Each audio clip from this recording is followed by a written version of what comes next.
Au nom du Père, et du Fils, et du Saint-Esprit.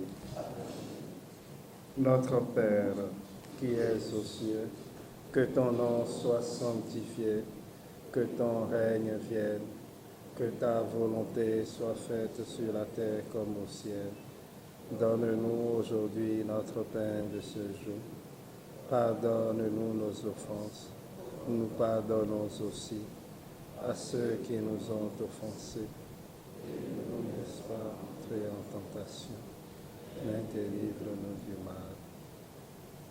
Seigneur notre Dieu, toi qui as envoyé Jésus-Christ, ton Fils, ressuscité des morts, pour rejoindre les disciples d'Emmaüs sur leur chemin,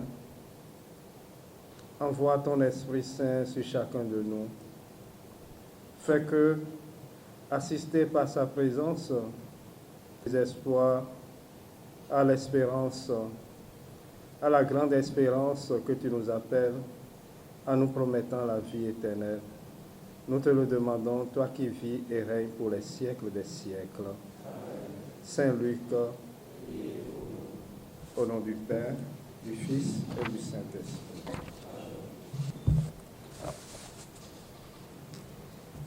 Avant tout propos d'entrée de jeu, dans cette prestigieuse école d'initiation théologique et pastorale, je voudrais d'abord saluer avec affection et grande joie mon compagnon de route et ami, le Père Rodrigue Guedjinou. Nous avons aussi fait ensemble route comme les disciples d'Emmaüs, en passant 4 années de théologie ensemble dans le grand séminaire de Saint-Gall. Ma salutation pour lui et pour toute l'équipe qui l'accompagne dans votre formation en ce lieu, c'est que ce lieu soit vraiment pour notre église locale de l'archidiocèse de Cotonou, un centre où la foi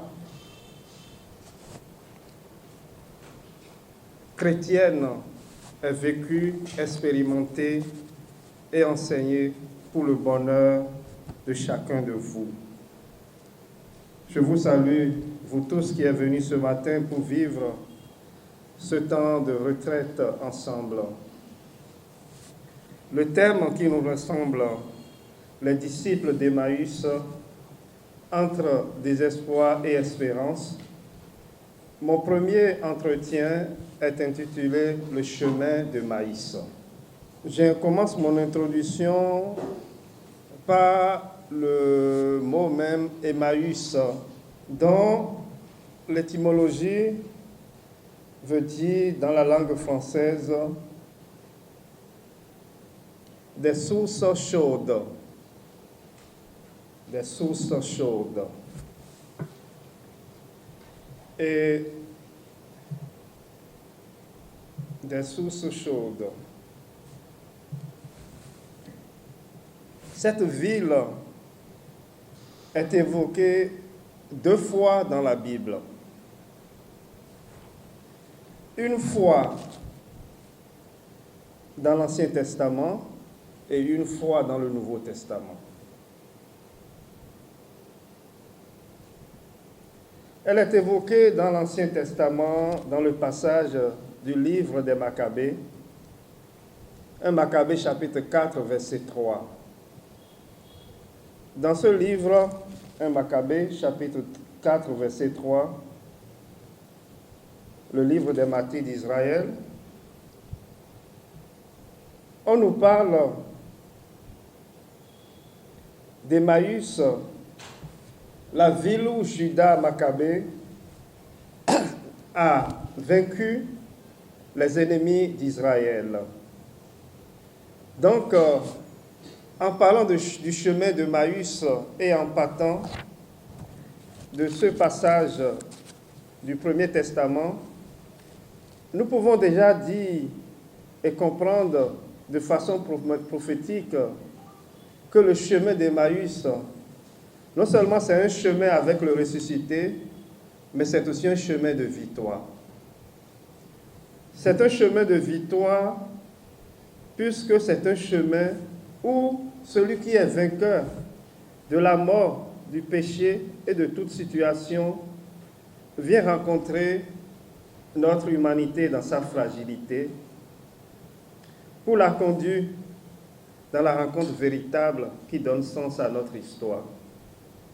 Donc, si nous partons de ce passage de l'Ancien Testament où Emmaüs évoque la victoire d'Israël sur les ennemis païens qui venaient instituer autre religion que la religion d'Israël, nous voyons déjà l'importance de ce chemin pour chacun de nous.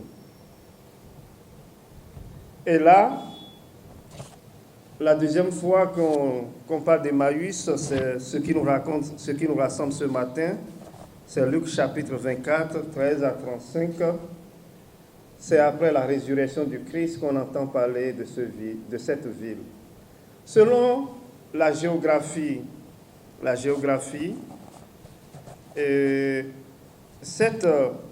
cette ville serait à peu près à 33 km de Jérusalem.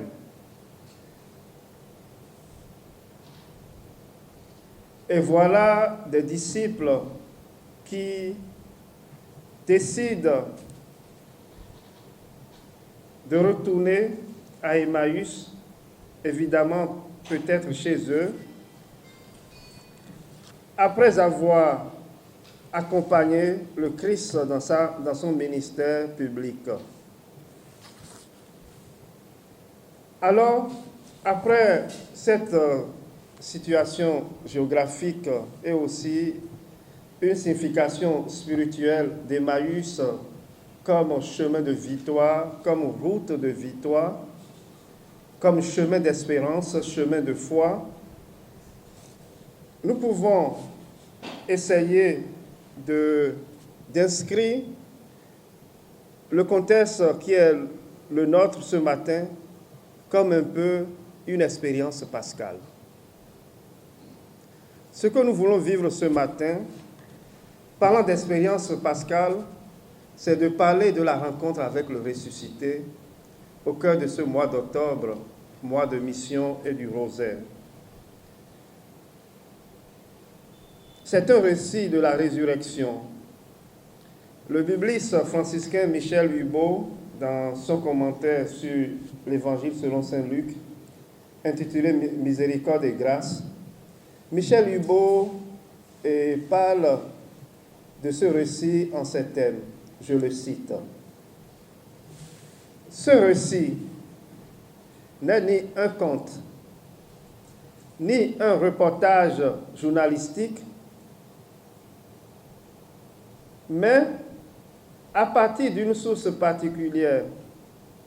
Ici, le modeste témoignage de Cléopas,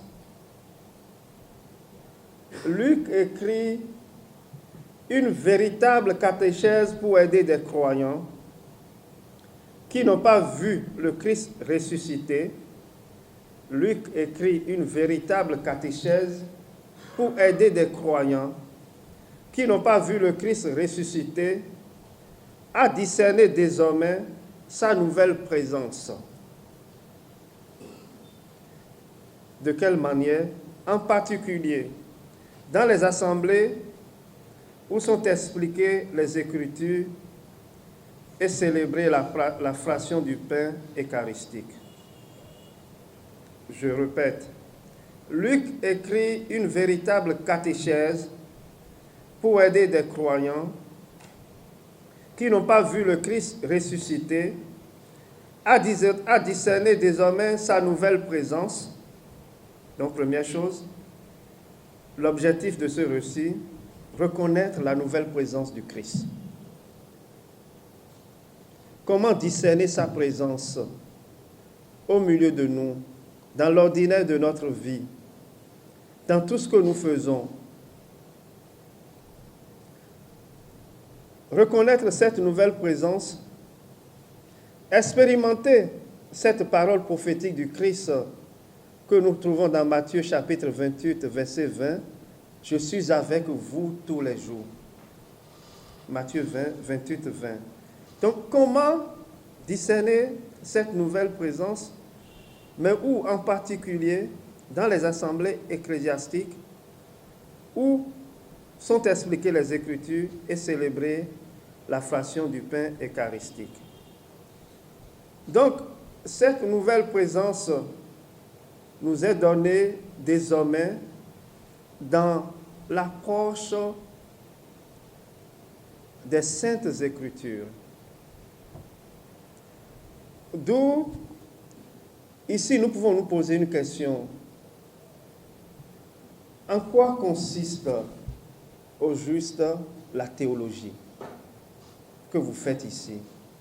C'est quoi la théologie concrètement? Est-ce que c'est simplement ce discours sur Dieu?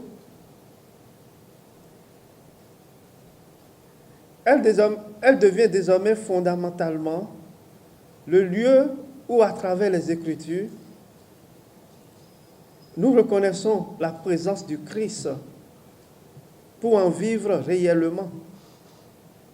Donc la théologie nous conduit au cœur des Saintes Écritures pour reconnaître et comprendre mieux notre foi en Jésus-Christ et pour en vivre pleinement. Et donc désormais, quand nous lisons les Écritures, nous cherchons le Christ et ensemble, non seulement nous le reconnaissons dans la parole qui nous est donnée, mais aussi dans le sacrement, le pain eucharistique. Alors, pour parler de ce chemin d'Emmaüs, je voulais faire en 2 étapes ce matin, après mon introduction.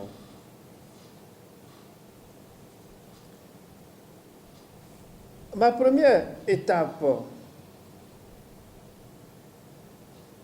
est de parler simplement de Jésus-Christ présent dans ma vie. Jésus-Christ présent dans ma vie. Alors, ici, nous revenons au texte, Luc chapitre 24, 13, et nous voyons comment le Christ qui est présent dans ma vie n'est pas toujours reconnu. Nous parlons des disciples d'Emmaüs, et si nous nous référons à l'évangile selon saint Luc en préparant la rencontre, j'ai pensé à Luc chapitre 10, versets 1 à 9, l'envoi en mission des 72 disciples. Alors, je me suis dit que sûrement Cléophas et son compagnon inconnu,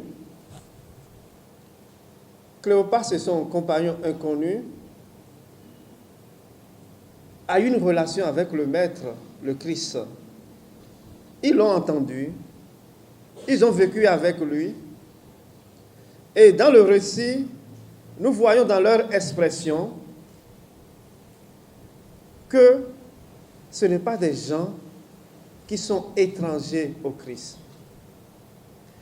Puisque le drame de la passion les a profondément marqués dans leur corps, âme et esprit.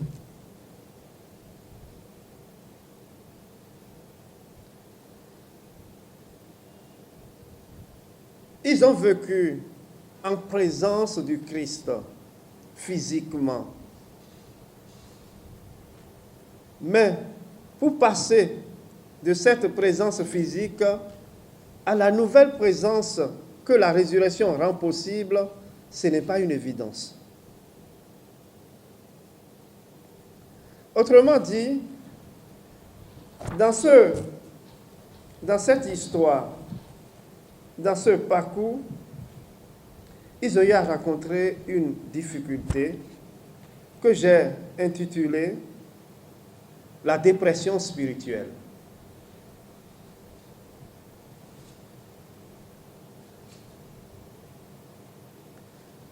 la dépression spirituelle.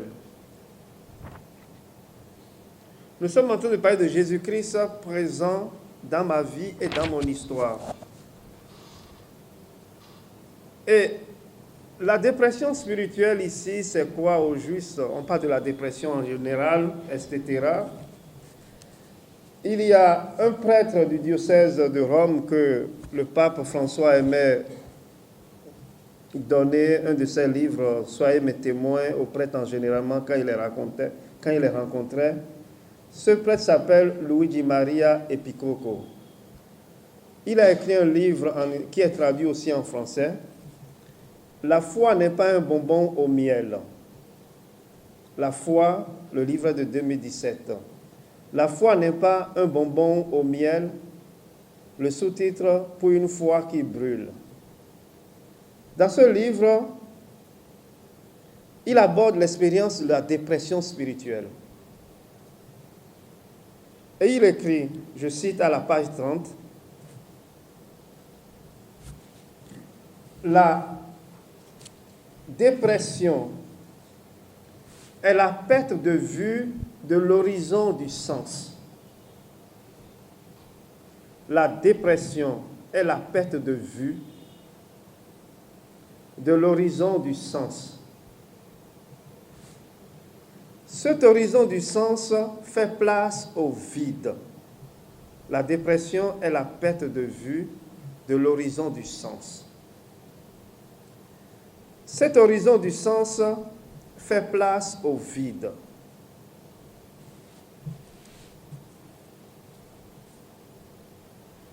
Ainsi, se retrouve-t-on parfois dans le désert avec le désir d'en finir. Ainsi, se retrouve-t-on parfois dans le désert avec le désir d'en finir.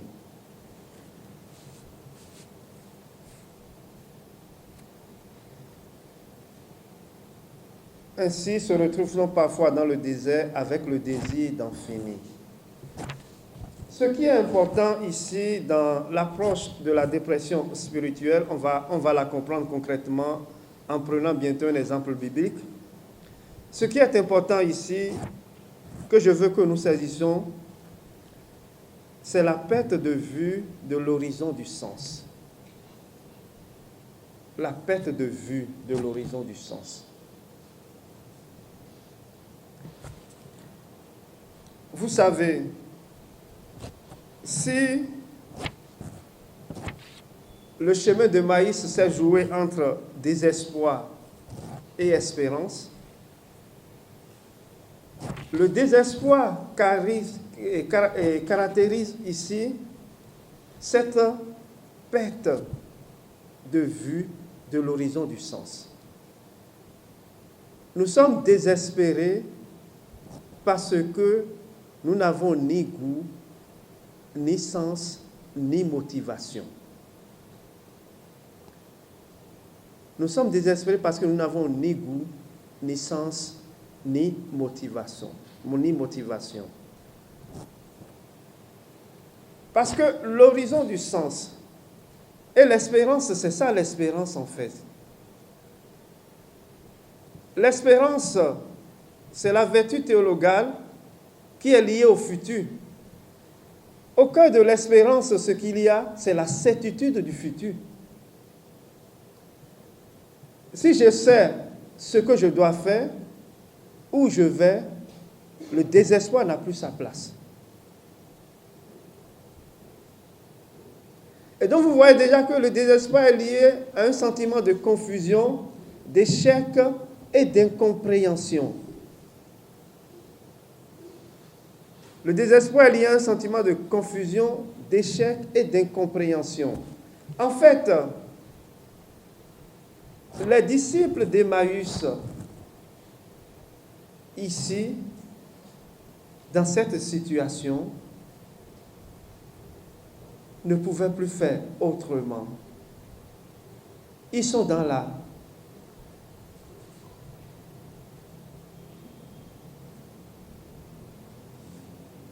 Ils sont dans le sentiment de voir une histoire finie alors que cette histoire était remplie de promesses. Donc, ils sont dans la désolation, pour utiliser un mot de Saint-Ignace de Loyola. Et la désolation, c'est le sentiment aussi de la dépression spirituelle. En fait, ici, elle diffère vraiment de la dépression clinique parce qu'elle touche, la dépression spirituelle touche la dimension spirituelle du croyant. Elle se manifeste par un sentiment de désespoir, de solitude existentielle et manque de joie profonde. Le désespoir, solitude existentielle et manque de joie profonde.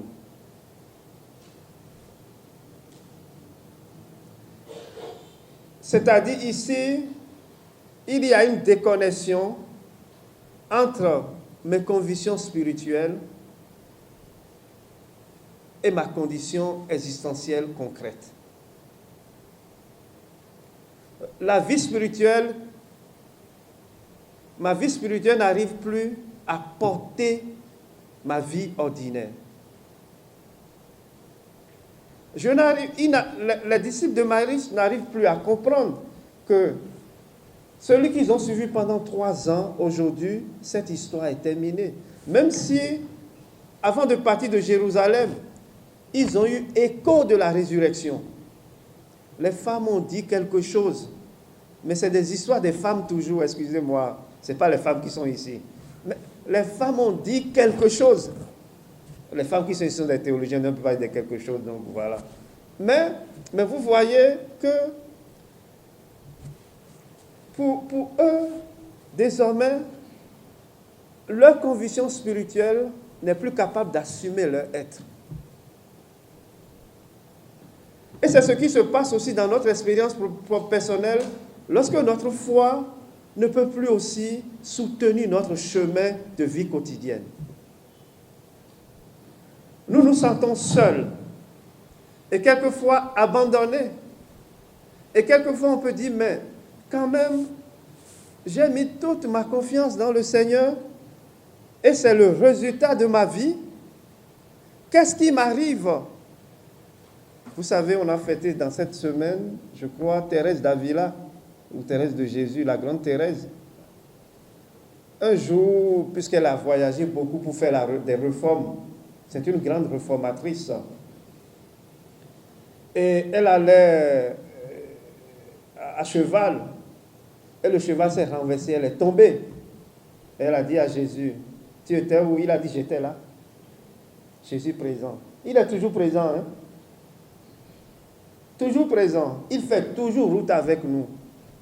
Parce que il faut vous rappeler de la vocation de Moïse. Exode chapitre 3, verset 16. La révélation du nom de Dieu.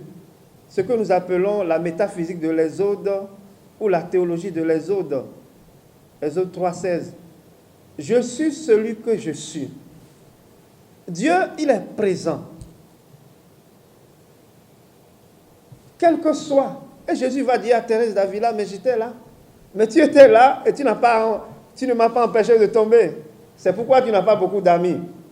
Dans le premier livre des rois, au chapitre 19, verset 1 jusqu'au verset 21, nous pouvons dire que l'expérience d'Élie jusqu'à rencontrer Dieu dans la brise légère est presque la même expérience que les disciples d'Emmaüs.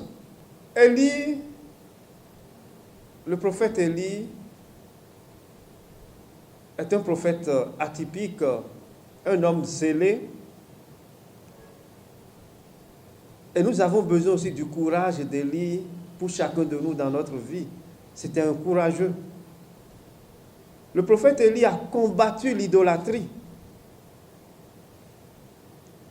Et notre formation théologique aussi doit nous permettre de combattre l'idolâtrie dans notre milieu et autour de nous, d'abord en nous.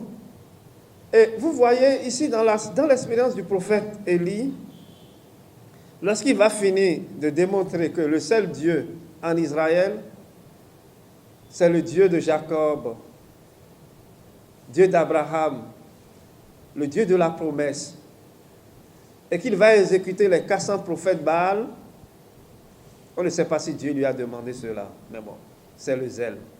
C'est pour supprimer ce qui peut contaminer la foi d'Israël. Mais quand Jézabel va se lever pour lui dire, tu as tué mes prophètes, mais ce que tu as fait à mes prophètes, je te ferai pareil. Élie a eu la peur. Il s'est enfui. Il est entré dans une solitude et dans une dépression. Comment il était capable de tuer 400 prophètes et avec simplement la menace de la reine, le prophète, lui, ne comprenait plus ce qui arrivait dans sa vie. Il va commencer par marcher dans le désert.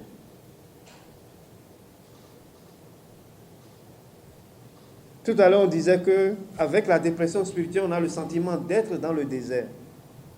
Pas de point de repère, tout est vide. Et il va commencer par marcher dans le désert.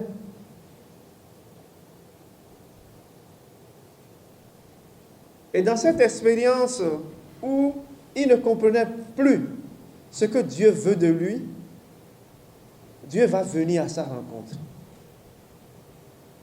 Monte sur le mont Horeb, et je passerai te rencontrer. Et là aussi, comme les disciples d'Emmaüs, il va rencontrer le vrai Dieu, qu'il pensait connaître avec puissance et force, mais un Dieu qui se dit et qui s'exprime dans la brise légère. Donc ne pensons pas que c'est parce que nous sommes des disciples du Christ que nous n'avons pas à avoir des épreuves, ni traverser des épreuves. Quand le Christ nous a dit, on m'a persécuté, on vous persécutera, mais au-delà de cela, ce qui doit s'enraciner en nous désormais, c'est de demander au Seigneur comment continuer à marcher malgré ma dépression spirituelle. Et c'est le second point que je veux développer. Marcher, quel que soit ce que je traverse.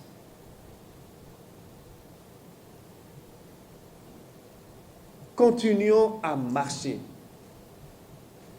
Alors, ici, comme les disciples d'Emmaüs,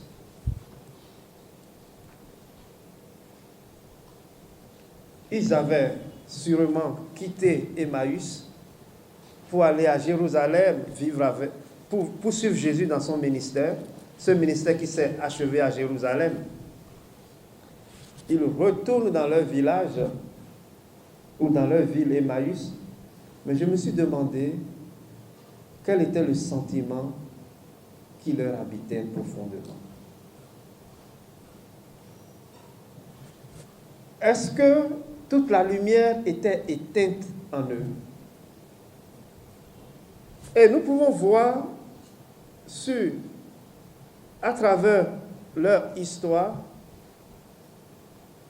qu'ils n'ont pas décidé de rester au cénacle ou de s'enfermer avec les autres disciples du Seigneur, mais ils ont décidé, le jour même de la résurrection, le jour où les femmes ont annoncé cette nouvelle, ils ont décidé de retourner dans leur village. Ils ont décidé de marcher. Dans ce verbe, il a le mouvement. Et c'est dans le mouvement que nous avons la vie.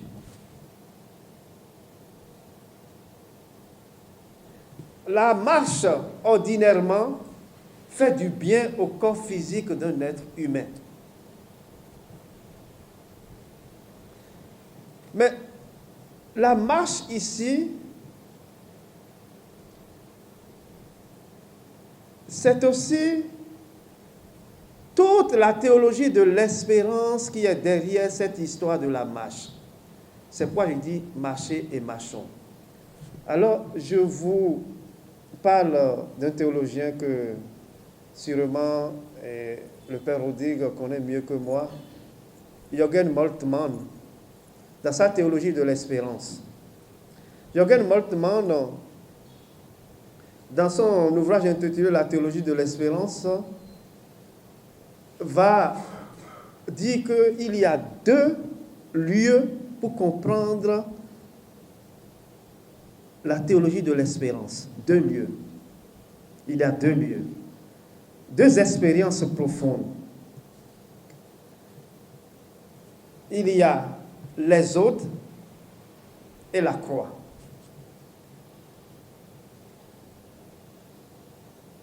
Ces 2 expériences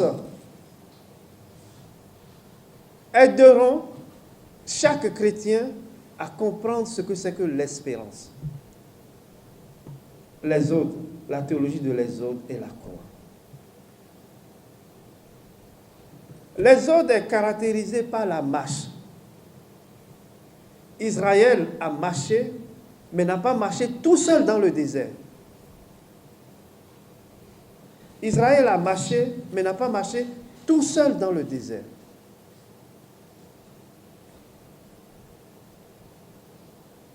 Certes, ils ont connu de l'errance. Ils ont erré toutes les fois qu'ils n'ont pas été capables d'écouter Dieu. On va venir sur le coup dans un enseignement. Mais ils ont erré quelquefois, mais ils sont arrivés à la terre promise.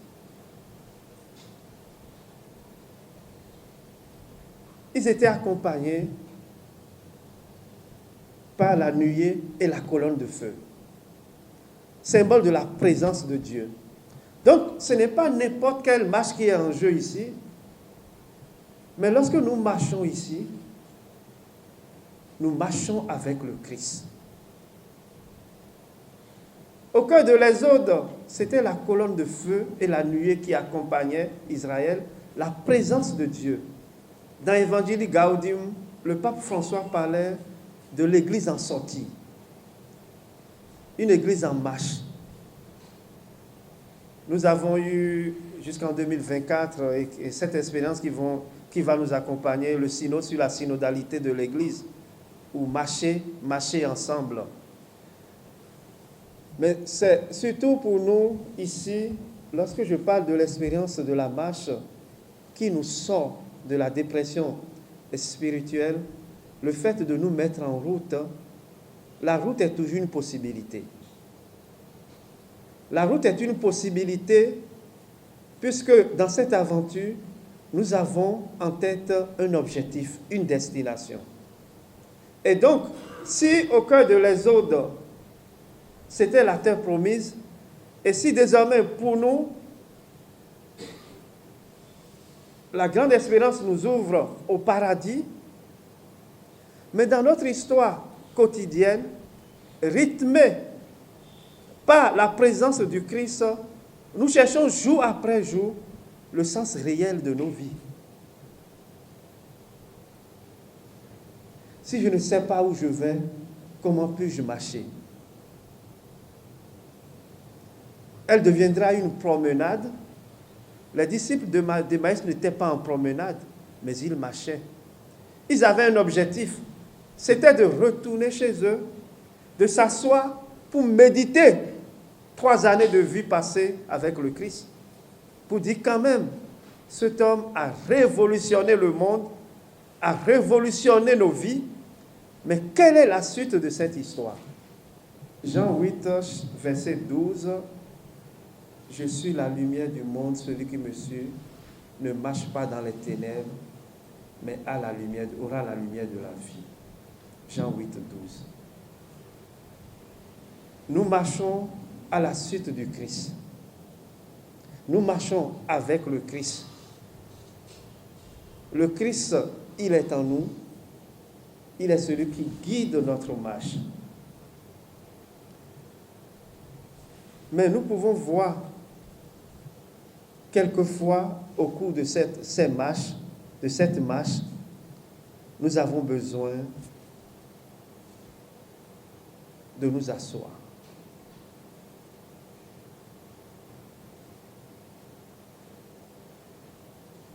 De nous poser, d'apprendre à écouter,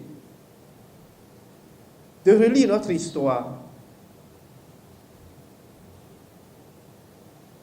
afin de discerner et de voir si nous sommes toujours en train de marcher sur cette voie étroite qui conduit au salut. Puisque si la voie, elle est large, elle ne peut pas entrer dans la porte étroite. Et alors, ici, revenons à nous-mêmes. La question que nous pouvons nous poser en parlant de la marche ici, c'est comment marchons-nous avec notre foi? Comment marchons-nous avec notre foi? Comment la compréhension de notre foi éclaire et illumine nos pas?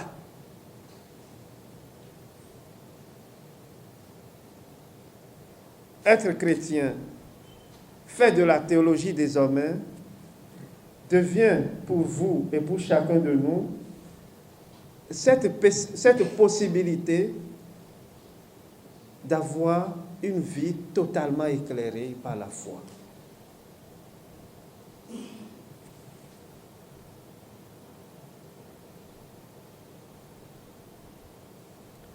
Alors, ce que je vais dire ici, par rapport à... Je voulais essayer de tenter ici, au cœur de notre marche, et un peu... Je suis à ce niveau où Jésus a rejoint les disciples d'Emmaüs. Il était en train de leur expliquer la parole de Dieu parce qu'il va les écouter. Donc, cette marche ensemble avec le Christ est d'abord un dialogue avec lui. Et ce dialogue se passe dans la prière. La théologie se fait d'abord à genoux. La prière. Ma deuxième question ici, votre vie de prière soutient-elle votre vie quotidienne? Votre vie de prière soutient-elle votre vie quotidienne? La prière, quand je la parle ici, je dis d'abord,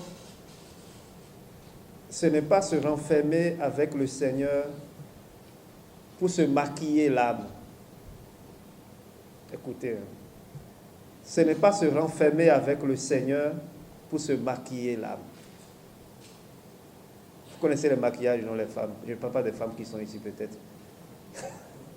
Le maquillage, vous voyez, après quand on transige, on ne peut pas se suer le visage, sinon, bon, je ne dis rien. Mais en fait, la prière est une confrontation avec Dieu. Elle est une lutte avec Dieu. L'expérience de Jacob, dans le livre de la Genèse. La prière est une lutte avec Dieu. À Gethsémani, c'était une confrontation entre le Père et le Fils, dans Luc chapitre 22. À Gethsémani, c'était une confrontation. Le Fils dit à son Père ses sentiments. Ce que je vis, c'est ça. Ce qui m'entend, c'est ça. C'est ça mon histoire désormais. Et le but de cette confrontation, c'est la transformation de mon âme pour servir Dieu et servir mes frères. Donc, je ne me maquille pas. On dit, bon, je vais aller prendre un temps de prière pour me purifier. Vous êtes déjà pur, le Christ nous a dit. Non. Le prophète Élie pensait trouver un Dieu dans le feu. C'est le symbole de la transformation. Et un Dieu dans le vent. Mais le Seigneur est venu dans une brise légère. C'est lui qui vient nous aider à faire de nos fragilités l'expression de sa force.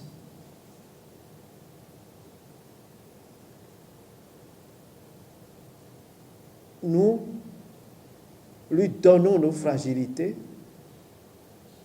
pour qu'il les assume avec nous, afin que notre vie de foi puisse soutenir notre histoire.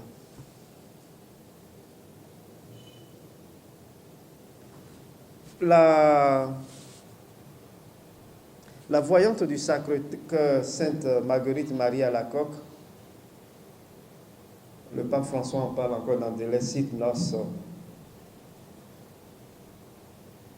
Elle a eu une expérience particulière. Bon, nous sommes à Paray-le-Monial au XVIIe siècle. Elle a vu le Christ qui lui montre son cœur. Donc, dans les séries d'apparitions, une fois le Christ est venu, il dit, Sœur Marguerite, qu'est-ce que tu m'offres aujourd'hui? Écoute, moi, j'ai jeûné toute la journée, j'ai servi mes sœurs, etc. Le Christ lui dit, ça c'est pour toi. Qu'est-ce que tu me donnes? Elle ne pouvait pas répondre.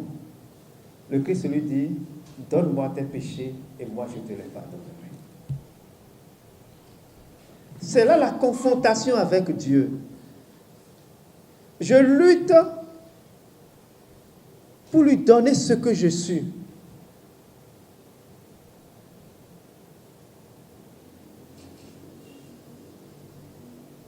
À Gethsémani, le Fils priait avec angoisse. L'angoisse de la mort l'habitait. Et cette angoisse est l'angoisse de tout un chacun de nous qu'il offrait à son Père. Et au cœur de cette angoisse de la mort, il va dire au Père, éloigne de moi cette coupe, mais que ta volonté soit faite. Mais il a dit d'abord, éloigne de moi cette coupe. Il l'a exprimé. Et donc, dans cette marche qui peut soutenir la vie, notre vie quotidienne, que ce soit dans les études théologiques ou aussi notre vie ordinaire, c'est de retrouver la vie spirituelle qui peut nous accompagner. Le chemin spirituel, nous ne pouvons jamais avoir les mêmes chemins spirituels. Dans la vie dévote, Saint François de Sales disait que le commerçant ne peut pas prier de la même manière que le moine. Si le commerçant passe tous ses heures à l'église, comment il peut faire son commerce? Le moine n'a pas le droit de prier comme le commerçant. Mais, conclusion, il disait, chacun doit avoir quand même une vie spirituelle. Une vie qui nous permet de continuer à marcher. Parce que, qu'on le veuille ou pas, les disciples d'Emmaüs pouvaient aussi rester à Jérusalem comme tout le monde. Mais ils ont eu le courage de se lever. Ils ont eu la force au cœur de leur désespoir de dire, allons rechercher le calme.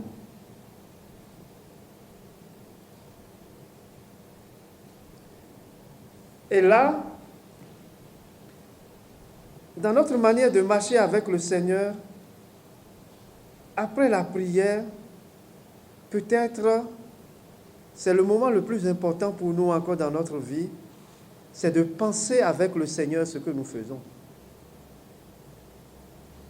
Je le dis bien, penser avec le Seigneur ce que nous faisons. Et là, c'est là que je trouve vraiment important le thème que vous avez choisi. Les disciples d'Emmaüs n'ont pas choisi de réfléchir avec le Seigneur, mais le Seigneur est venu les rejoindre pour dire, si vous voulez sortir de cette dépression spirituelle, pensez avec moi votre histoire des hommes. Il va essayer, avec la parole bien sûr, en expliquant les Écritures, il va essayer de frapper à la porte de leur cœur. Et progressivement, il va briser leur cœur endurci. Leur cœur fermé par le drame de la passion et de la mort du Christ. Donc, pensez avec le Seigneur ce que nous avons à faire. Cela veut dire concrètement quoi? Cela veut dire d'abord, avant tout, chaque jour de notre vie, dans notre manière de prier, c'est de demander au Seigneur toujours de nous inspirer ce que nous avons à faire. Il ne va pas le faire à notre place, de nous inspirer ce que nous avons à faire.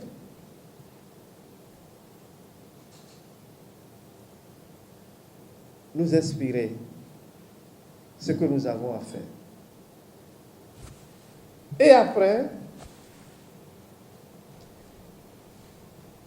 de nous aider à trouver la méthode pour l'accomplir. Il nous inspire, il nous aide à trouver la méthode pour l'accomplir. Et le troisième point, qu'il affermisse notre volonté. Parce que, vous voyez, quelquefois, c'est difficile. Comme une chose, on commence, on laisse. Si vous avez décidé de faire un parcours, ça pourrait arriver, une exception, mais ça ne peut pas être ordinairement contre des excuses pour ce qu'on a choisi de faire pendant un temps. Il faut que votre volonté soit affermie, que vous soyez décidé et que vous soyez convaincu que cette formation, elle est nécessaire pour mon être chrétien. Alors, en résumé, le chemin de Maïs